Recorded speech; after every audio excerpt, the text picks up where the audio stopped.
동업관계에서 분쟁 해결 방법. 요즘 같은 불경기에 나 홀로 거금을 투자하여 사업을 진행하는 것은 쉽지 않습니다. 그래서 동업으로 사업을 시작하는 경우가 참 많은데요. 나와 친밀한 관계에 있는 사람과 공동으로 금원을 투자하여 동업을 시작하는 경우, 기존 사업을 하고 있는 사람에게 투자를 해 사업 중간에 동업관계가 되는 경우 등 동업을 시작하는 계기 및 동업의 형태가 정말 다양합니다. 동업으로 시작한 사업들이 계획한 대로 잘 되어 큰 수익을 얻고 지분 비율에 따라 수익 분배한 다음 원만하게 청산하여 헤어지기만 하면 얼마나 좋겠습니까?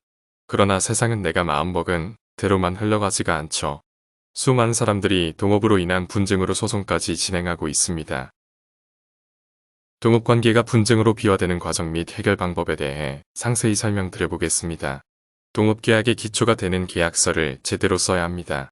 분쟁을 미리 예방하기 위해서는 제대로 된 동업계약서를 써야 합니다. 많은 우리나라 사람들이 우리 때문에 친인척 관계라서 등의 사유로 굳이 계약서까지 써가며 동업을 해야 하나 생각하시는 것 같습니다. 바로 그러한 태도가 분쟁의 씨앗을 만드는 것과 마찬가지라고 생각하시면 됩니다.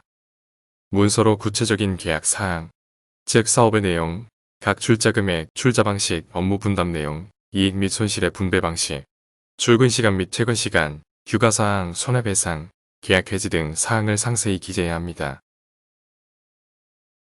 이러한 동업계약은 민법상 조합의 법리에 의해 규율되는데요.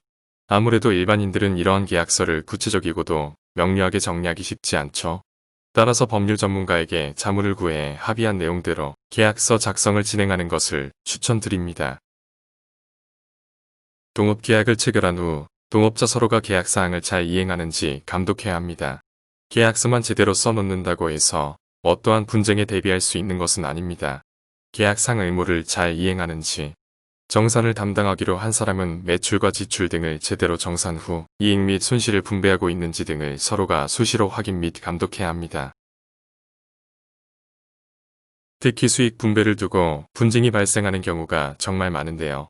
사업의 회계 관리를 투명하게 공개, 즉 카드 및 현금 매출이 얼마나 되는지, 거래처로부터의 공급 내역 및 대금 결제 내역이 어떻게 되는지 등을 동업자들이 서로 모여 명확하게 확인 후 남은 수익을 분배, 정산하여야 합니다. 그렇지 않을 경우 추후 횡령이나 배임 등의 혐의로 동업자 간 형사 고소를 하는 일이 발생할 수도 있습니다.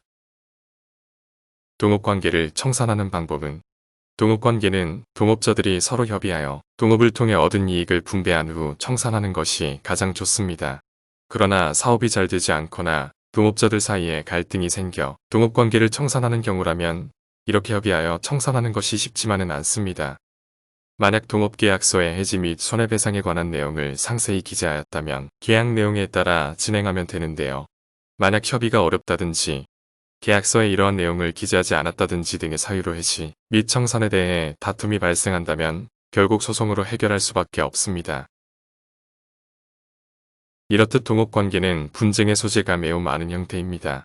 일단 협의를 통해 분쟁 사항을 해결하는 것이 가장 좋습니다만, 만약 법적으로 해결해야 하는 경우라면 제대로 된 법률 전문가에게 상담을 받은 후 진행을 하셔야 합니다. 저희 장원 법률사무소는 여러 건의 동업관계 분쟁을 성공적으로 수행한 경험이 있습니다. 동업관계에서 분쟁이 예상되는 경우 장원 법률사무소 김동우 변호사에게 연락주세요.